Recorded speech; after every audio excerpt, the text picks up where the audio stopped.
Since I last spoke to you, quite a few things have happened, so I thought I'd bring you up to date and also give you some of my thoughts on what's happening.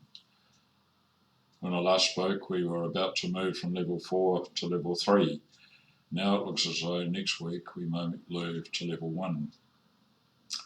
Business will be back to normal apart from tourism, because our borders are going to be closed and who knows when they're going to reopen. The government deserves full marks for its very decisive action on dealing with the pandemic so far, financially giving the wage subsidy. Many of our clients affected have applied for the wage subsidy, and it's been a necessary and vital part of their continuing to function, or to be able to function after lockdown level 3 came into effect. A smaller number have also applied for the Small Business Cash Flow Scheme loan, and that's also been vital for many of those who have lost business entirely during the lockdown or are still not really back to full functioning at this point. Unfortunately, there are some who've missed out. Property developers, landlords, both commercial and residential, have had no benefit from this whatever. So there are parts of the economy that have been affected, but the government has done well in terms of providing quick cash. The application process for the wage subsidy was incredibly simple, and the payments were made really quickly, so that was vital. Probably a third of our clients will need to apply for the wage extension subsidy. That's a third of those who applied for the initial subsidy, because they are still not back to normal level of operations. And yet, surprising, there are one or two of our clients who are actually doing better now than they were before all of this happened. That's because of their particular situation. The government guaranteed loan scheme, bank loan scheme, has been a disaster. There was going to be 6.5 or 6.25 billion of bank money guaranteed 80% by the government, but virtually nobody has been able to borrow that money because the conditions on it were too tight and the bank's attitude was too risk averse, and therefore money was just not being lent. Some of the rules have been relaxed, and we've got one client at the moment who's going through the process. So it'll be interesting to see whether that will produce a favourable result. They have security. Some businesses don't have adequate security to put up to cover that, so that is a problem for them, but that's what the whole idea of the scheme was about in the first place.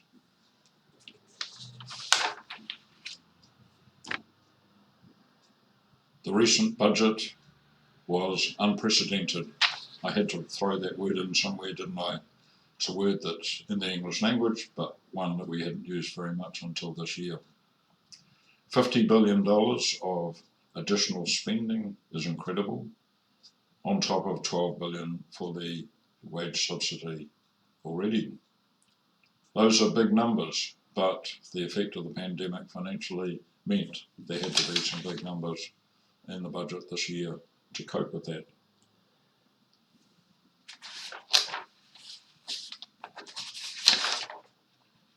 Some of the spending was helpful. Some of it redressed shortfalls in the past, both under the national government and the Labor government. The health system, the police system, the education system, and many other systems in our community are broken at a government level, and this can't be fixed overnight. But health, there is a large amount for health, that's great. Unemployment, the rail ferries, rail tracks, but unfortunately the houses that everybody keeps talking about have still not been built, so people are still homeless.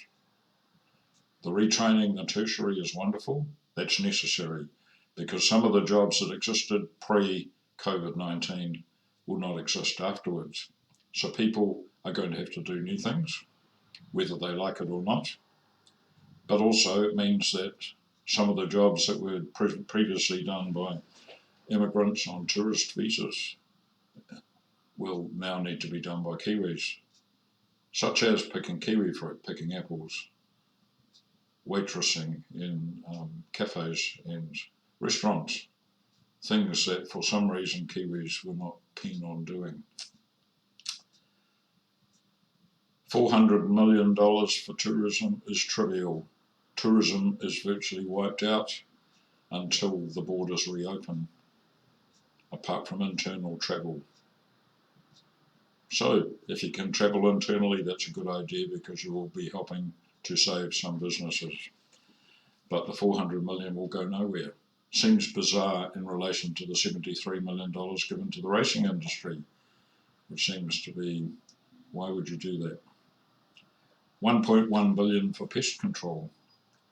That is comparable to what the government did in the 1930s when there was a depression, to let's find something for people to do rather than paying them an unemployment benefit. Let's get them planting pine trees, let's get them doing stuff on the roads, whatever. Some of that had long-term benefit.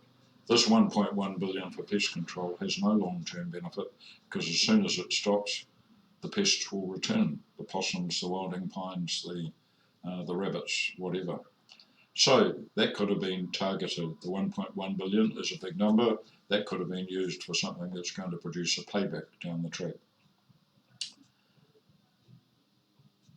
The effects of the pandemic have fallen unequally on the community. Tourism, greengrocers, butchers, doctors, pharmacies, universities have all suffered really badly.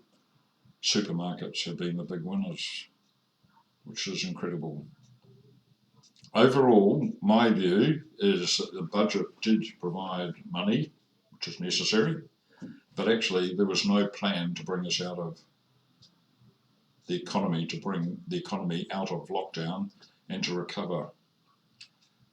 There needed to be a plan, needed to be invest as a government to produce payback down the track, needed to assist businesses to invest to get payback.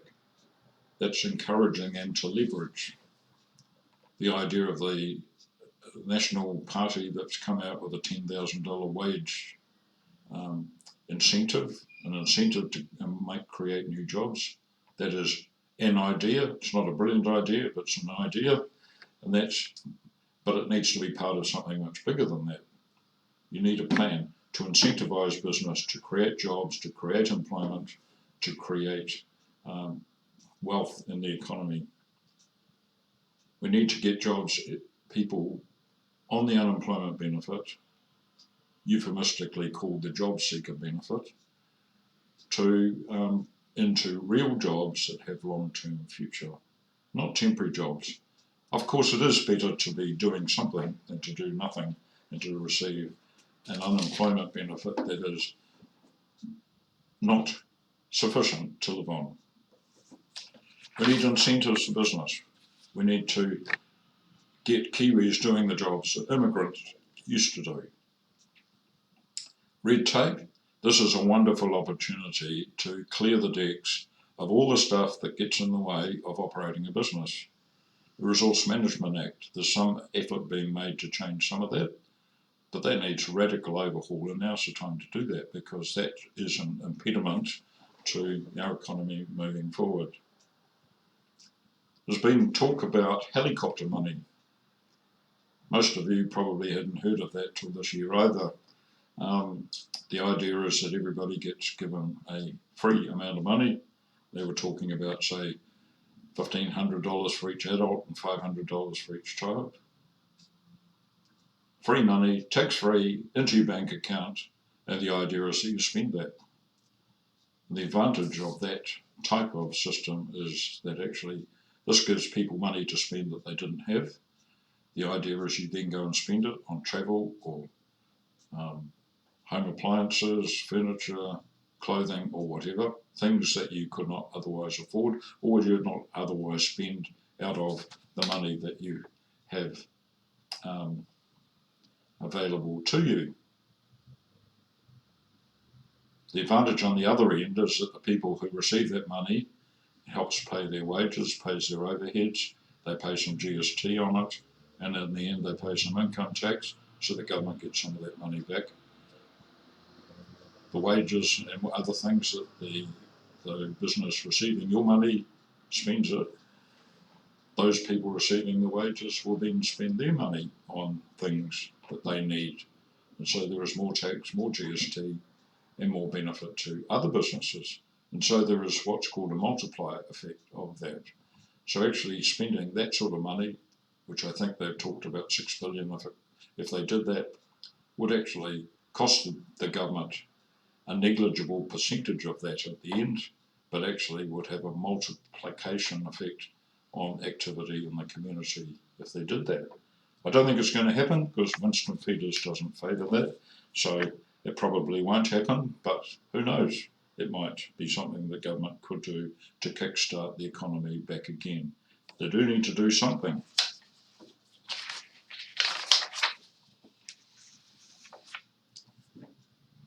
It's interesting that Todd Muller has been elected, Todd Muller, I should say, has been elected to lead the National Party. If you think back to, some of you will be before your thinking time, after the Second World War, Winston Churchill in England had saved the British people, brought them through the war successfully to victory.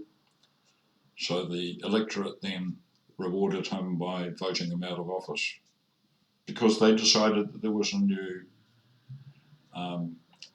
strategy, new leadership needed in a peacetime environment. It's possible this too might be true here, that Labour government has done incredibly well in terms of handling the pandemic and the decisiveness and the things that they have done, while not perfect, have been major and highly beneficial, but maybe they don't have the skills to bring about the recovery, the investment that's needed to bring that about, and the business thinking and the strategic and economic thinking that's needed to focus people's attention and businesses' attention to do that. So it will be really interesting to see what happens.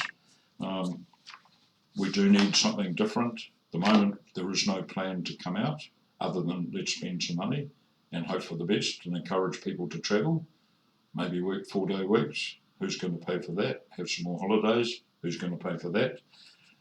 Who knows? But at the bottom line is it all comes down to you and your business, your situation. You need to have a plan. You need to stick to your plan. You need to adapt to the new environment that we are now in,